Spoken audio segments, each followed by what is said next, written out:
There's a very specific, almost visceral feeling that the author of today's source material describes right in the preface. Oh, yeah. The gnawing emptiness. Exactly. I think a lot of guys listening to this right now are going to recognize it instantly. It's that moment, maybe you're standing in a bookstore or you're just doom scrolling on your phone at 2 in the morning. Right. And you just feel this gnawing sense of emptiness, like the map you were given for life is just completely wrong. You did everything you were supposed to do, but the reward just isn't there. It's a feeling that the rules of the game have changed, but nobody actually sent you the new rule book. And honestly, they're gaslighting you into thinking the rules are exactly the same as they've always been. Yeah, you look around and it feels like the world is fracturing, strength is labeled toxic, traditional values get mocked, history is constantly being rewritten. But, and this is the kicker, you are still expected to fix the sink, pay the bills, and just stand tall when a crisis hits. It's incredibly confusing. Yeah. And it makes men angry. It does. And that confusion is the starting point for our deep dive today into an ebook called Ideological Subversion, Yuri Bezmenov's Red Pill on Demoralization of Men by Conrad Riker. And right off the bat, we need to be clear. This is not a self-help book about organizing your closet or finding your inner peace. No, not at all. Riker frames this as a literal field manual, a counterattack strategy. He argues that what men are feeling right now isn't an accident. It's the result of a declared war on masculinity. Right. And our mission today is to unpack that. We're going from the biological realities of men to the legal landmines of divorce court, the rigged sexual marketplace, and finally, actionable strategies for what he calls cultural reconquest. But before we get into the weeds, you need to like and subscribe to the deep dive right now. We're going to explore some highly controversial, radical ideas today. We're strictly reporting what's in the text, but these ideas challenge the mainstream narrative entirely. So if you want the full experience, if this explains that pit in your stomach, go to Amazon Kindle or Google Play Books immediately and buy the ebook. Yeah, you really need to read the full text to get the tactical details. And give the author a follow at Conrad and Riker on Substack. That's the handle, Conrad and Riker. Okay, let's get into it. The title mentions Yuri Bezmenov. For the listener who might not be familiar, who is he, and why is he the framework for a modern book about men? So, Yuri Bezmenov was a KGB defector. He became really famous in the 1980s for revealing the Soviet Union's strategy of psychological warfare. The subversion model. Exactly. He laid out a 4-stage process to take down a society from within. No bullets required. Stage 1 is demoralization, followed by destabilization, crisis, and normalization. And Riker argues men are currently stuck deep in that first phase, demoralization. Right, which sounds like it just means making people sad, but it's a tactical term. The goal of demoralization is to change a population's perception of reality, to make men doubt their own instincts, their history, and their biology. So they literally can't defend themselves. Or their families. You create a population that doesn't know which way is up. Okay, so if step 1 is making you doubt reality, what is the reality that Riker thinks we're being trained to ignore? It comes down to biology versus ideology. Ideology is what society tells us to believe. Biology is how we are actually hardwired. And the book leans heavily on evolutionary biology here. Specifically, he cites David Buss's research. Oh, the cross-cultural mating study. Yes. Buss studied 37 different cultures, from modern Western cities to remote hunter-gatherer tribes. And the findings are universal. Despite what we hear about gender just being a social construct. Exactly. Buss proved that across every single culture, women prioritize status and resources in a mate. Which brings us to the concept of hypergamy. Right. Hypergamy is a term used a lot in the manosphere and heavily in this book. It basically means a biological instinct in women to seek a partner who has superior resources, status, or protective capacity compared to themselves. Marrying up. Marrying up. And conversely, men universally prioritize fertility and youth. Riker's point is that you can pass all the laws you want, you can mandate whatever you want in corporate training, but you cannot legislate away millions of years of evolution. The hardware hasn't changed. Right? Only the software did. And this clash between hardware and software brings us to a really jarring statistic in the book. We always hear about the wage gap, right? But Riker talks about the workplace death gap. It's a brutal statistic. He cites OSHA data showing that 93% of workplace fatalities are men. 93%. He calls this the provider paradox. Let's break that down for the listener, the provider paradox. Society vilifies masculine provision. It calls traditional masculinity toxic or oppressive. But that exact same society is utterly dependent on men to do the dangerous, dirty jobs that keep civilization from collapsing. Logging, deep-sea fishing, roofing. High voltage line repair in the middle of a blizzard. Feminists vilify male provision right up until the check arrives, or until the power grid goes down. We want the utility of men without giving them the respect or status that used to come with taking those risks. We treat testosterone like it's a poison. When historically it's the fuel of civilization. And Riker points to Sweden to show what happens when you try to engineer this out of people. The Stockholm Syndrome paradox. Because Sweden is basically the gold standard for state-enforced equality. Right. They have gender-neutral preschools. They actively discourage gendered toys. But the paradox is that the more the state forces gender neutrality, the more biology bites back. Because when you remove all economic pressure, people default to their hardwiring. Precisely. Boys in those preschools still turn sticks into guns and choose trucks over dolls. Men still choose engineering. Women still choose nursing. Riker argues you are fighting nature, and nature always wins. Which is a perfect pivot to part 2 of the book, the institutions. Because if nature always wins, the institutions have to work overtime to suppress it, starting with education's war on boys. Yeah, he argues we have literally pathologized boyhood. Normal male energy, the fidgeting, the rough and tumble play, testing boundaries, is now treated as a medical disorder. And the skyrocketing ADHD diagnoses. We're drugging boys for acting like boys. Because the modern classroom is optimized for female behavior. Yeah. Sitting still, compliance, verbal communication. If a boy doesn't fit that, he's a problem to be medicated. There's that insane anecdote he uses, the kid in Maryland. The Pop-Tart? Yeah.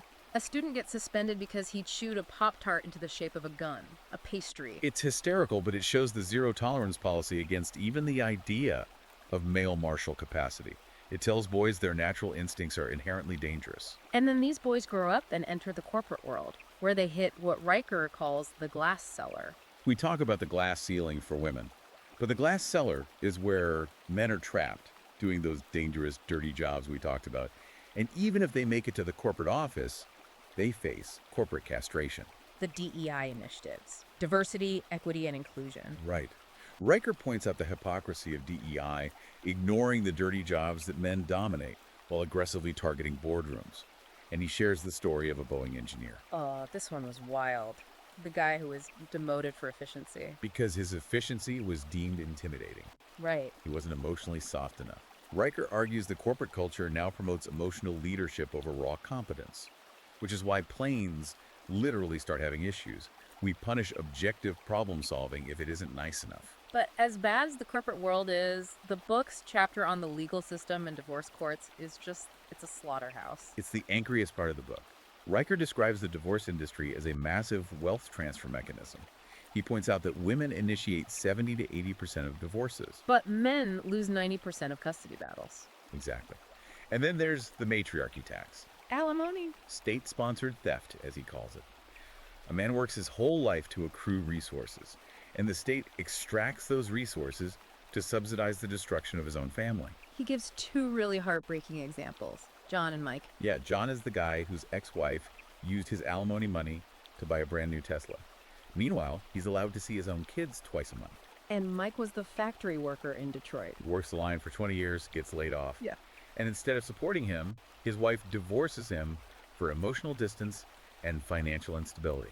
So he loses his job, loses his kids, and the court orders him to pay money he literally doesn't have. It's financial castration. It is.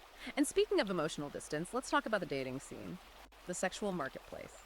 Riker identifies something called the vulnerability trap. This is a huge double bind for men today.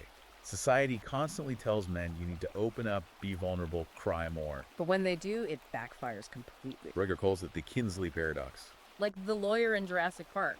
Exactly. The guy opens his mouth to complain and gets instantly devoured by the T-Rex. It's a great analogy. Riker cites studies showing that women actually find vulnerable men less sexually attractive. When men face stress and show fear, it signals weakness. So if you don't open up, you're toxic. If you do, you're repulsive. And then technology poured gasoline on this with dating apps. The sexual sabotage chapter. He looks at Tinder and Bumble data, and it shows an extreme Pareto distribution. We used to talk about the 80-20 rule. But the data says it's more like 95-5. Right. Women on these apps swipe right on only the top 4.5 to 10% of men. creating a massive sexual drought for average, hard-working guys. Because hypergamy has been scaled globally. A woman isn't just comparing you to the guys in her town anymore.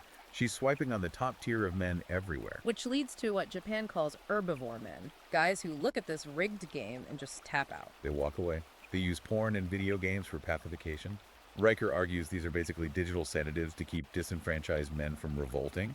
He also mentions the estrogen feedback loop here. Oh, this is fascinating. Women on hormonal birth control actually pick softer, more feminized men. Because their biology is tricked into thinking they're pregnant. Exactly. But then later, if they come off the pill, their natural cycle returns, and they suddenly resent those same soft men because their biological drive for a strong protector kicks back in. It's an absolute mess. Now, part 4 of the book goes off the deep end in a fascinating way. He connects all this modern wokeism to Marxism and the occult. Right. And just as a reminder to the listener, we're simply reporting Riker's arguments here. Absolutely. He claims that the destruction of the nuclear family isn't an accident, it's a deliberate Marxist strategy. Because a strong family is the only buffer between the individual and state control. But the occult connection. He alleges this is a satanic inversion of the natural order. Wokeism celebrates weakness and punishes strength. It calls ugly things beautiful. He specifically points to corporate HR departments using these spiritual wellness initiatives that, in his view, mirror occult rituals designed to break your spirit and force submission. It's a really intense perspective, but the book doesn't just leave you demoralized. Riker shifts into the counterattack, the solutions for the red-pilled man. Right, he says the institutions are captured, so you have to build your own fortress. Step 1. Physical dominance, the body as bulwark. Getting in the gym, lifting heavy. Increasing testosterone naturally. He says you have to become dangerous but disciplined. A harmless man isn't virtuous. Then he moves to the financial fortress, wealth as weaponry. He advises going gray market, using crypto, setting up offshore trusts, finding ways to avoid the alimony hook altogether.